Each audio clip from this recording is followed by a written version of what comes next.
Va ora in onda Radio Giornale Bellunese, notizie quotidiane sulla provincia di Belluno.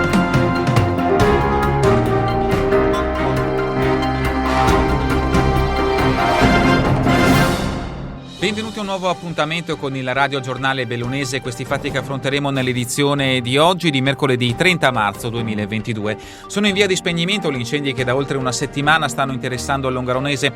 Sotto controllo i roghi che hanno distrutto i boschi tra Soffranco, Fortogna, Igne e Mezzocanale mentre prosegue il monitoraggio. La pioggia, prevista per oggi, dovrebbe definitivamente spegnere gli ultimi focolai.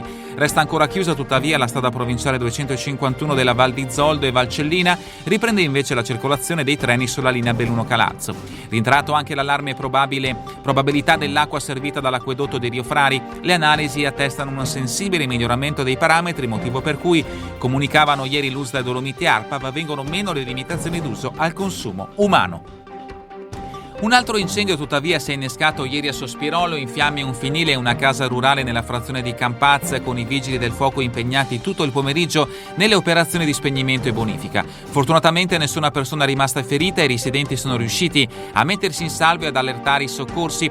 Le squadre giunte sul posto da Feltre, Belluno e Agordo con 2 autopompe, 3 autobotti, autoscala e 16 operatori sono riusciti a circoscrivere il rogo, salvaguardando parte dell'abitazione che ha tuttavia subito notevoli danni.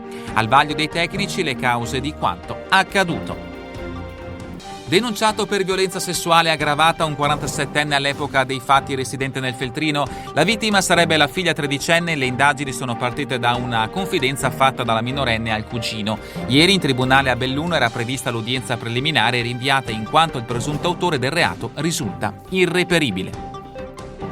E un tentativo di violenza sessuale sarebbe avvenuto anche nel carcere di Baldenic. A denunciarlo un detenuto di nazionalità afghana, vittima, secondo quanto riportato nella querela, delle minacce da parte del compagno di cella di nazionalità marocchina.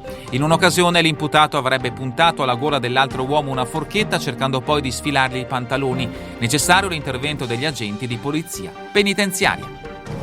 È respinto dal Consiglio di Stato il ricorso presentato dai 42 comuni bellunesi riuniti nell'ATEM l'ambito territoriale ottimale contro il comune di Belluno e Italgas.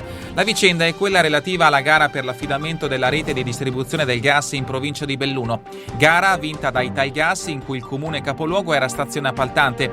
Resta ancora aperta la questione penale con il rinvio a giudizio del sindaco di Feltre Paolo Perenzin, del sindaco di Quero amministratore unico di BIM Infrastrutture Bruno Zanolla e del direttore tecnico della società Giovanni Piccoli.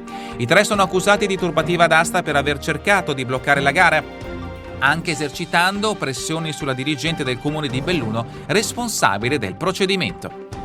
Passiamo allo sport. Pallavolo Serie A3, la Darol Logistics Belluno ha esonerato l'allenatore Diego Poletto. Al suo posto Luigi Schiavone, che avrà il compito di guidare la squadra nelle ultime 2 partite della regular season, domenica prossima a Portomaggiore con la Sama e il 10 aprile alla Spessa Arena contro la Tinet Prata di Pordenone. Non ci sono colpe particolari di Diego Poletto, ma la situazione richiedeva un cambiamento. Il commento in una nota del direttore generale Franco Darè.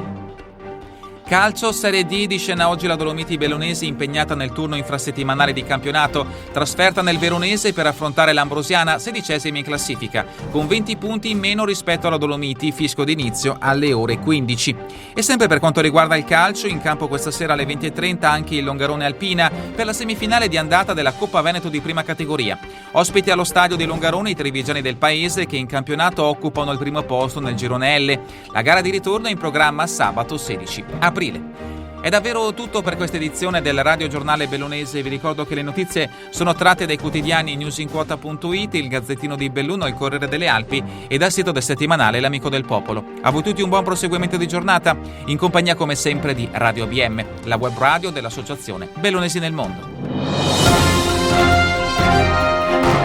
Avete ascoltato Radio Giornale Bellunese, notizie quotidiane sulla provincia di Belluno.